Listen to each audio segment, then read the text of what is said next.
I guess the crucial fact in that is that in 1899, there was a black high school in Washington which scored higher on mental tests than 2 of the 3 white high schools. Dunbar. And 100 years later, it would be considered utopian to even set that as a goal.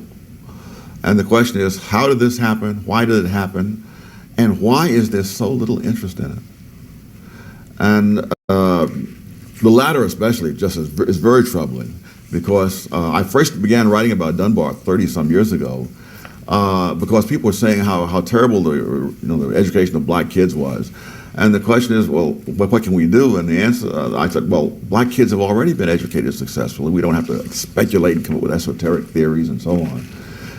And I published this, and I found that there was virtually no interest among educators or politicians or intellectuals. And the few who took any interest at all were concerned to discredit what was said, because it went so completely counter to what they already believed. What happened to Dunbar High School?